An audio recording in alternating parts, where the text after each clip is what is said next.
नुआगाँ काली मंदिर नूतन मंदिर प्रतिष्ठा उत्सव कलश यात्रा रे सामिल हेले शताधिक महिला प्रतिक्रिया रखिले मंदिर परिचालना कमिटी सदस्य।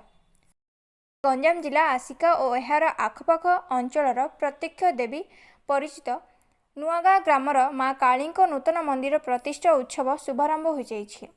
माँ पूर्वर पूजा पाउथिबा मंदिर भग्नावस्था रहिथिबा कारणरू ग्रामवासी सहयोग रे मात्र 6 मास मध्य नूतन मंदिर निर्माण करा जाइछि। 21 तारिख ठारू 27 तारिख पर्यंत माँ नूतन मंदिर प्रतिष्ठा उत्सव आयोजन हेउथिबा बेले आज कलश यात्रा अनुष्ठित हो जाइछि। नुआगाँ समेत आखपाख ग्रामर शह शह महिला यज्ञ वेदी ठारू कलश धरी पुडुगेश्वर पल्ली स्थित ऋषिकुलिया त्रिवेणी स्थल में पहुंची जल नहीं विराट पटुआर रे मंदिर निकट में पहुंची माँ पीठरे अनुष्ठित हेउथिबा एही उत्सव देखिबाकू बहु संख्यार भक्तों समागम हेउथिबा देखिबाकू मिलिछि। तेबे एही प्रतिष्ठा उत्सव आयोजन नहीं प्रतिक्रिया रखिछन्ती मंदिर परिचालना कमिटी सदस्य।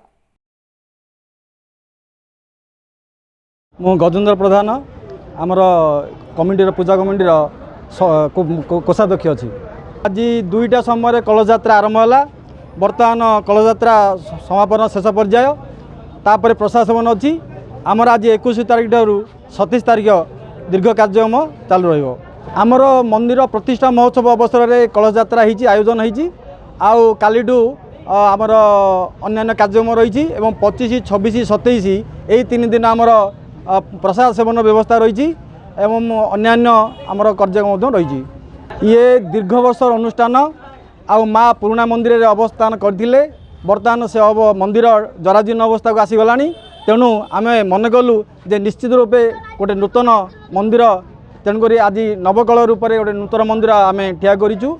हाँ, यहाँ आमर सौभाग्य, ग्रामवासी सौभाग्य, समस्त समूह प्रचेषार ए मंदिर आज हो पारी और बहुत खुशी एवं गर्वर विषय आम गाँ पर यहाँ गर्व और गौरव। आम अति सुंदर भाव ए कार्यक्रम 7 दिन धरी चालू है बोलिक आमर आ समस्त सहयोग कामना करुछु। नमस्कार, मो ना भी शंकर नारायण पात्र, यही कमिटी जड़े सभ्य, सक्रिय सभ्य। देखंतु ओडिशा होची शैव शाक्तर समन्वय। आमर नारायण पर्यंत शैवपीठ कहले अत्युक्ति हेबनी। नारायण परठू शक्तिपीठ बा शाक्त जहाँकि देवीपीठ रूपे परिचित। यही नुआगाँ दंडकाली मंदिर आम अंचलर जनाशुना एवं प्राय 50 खंड गाँ आखपाखर समस्ते यहाकू मानती। यहांकर महिमा अतुलनीय। जो माने निजे अनुभवी से माने ही जानिबे। आमर ये जो पुरातन मंदिर थिला से मंदिर रास्ता संप्रसारण जोगु एवं किछि भग्न जोगु नूतन मंदिर तैयारी करिबा प्रचेष्टा प्रकल्प नेलु एवं यही सुरम्य अट्टालिका माँ निमटे प्रासाद एवं शिव मंदिर प्रतिष्ठा हेबाकु जाउछि। आमर आज 21 तारिख जलाभिषेक। यही दिन ठारू 27 तारिख पर्यंत आमर मंदिरर प्रतिष्ठा उत्सव चालू रहिबो।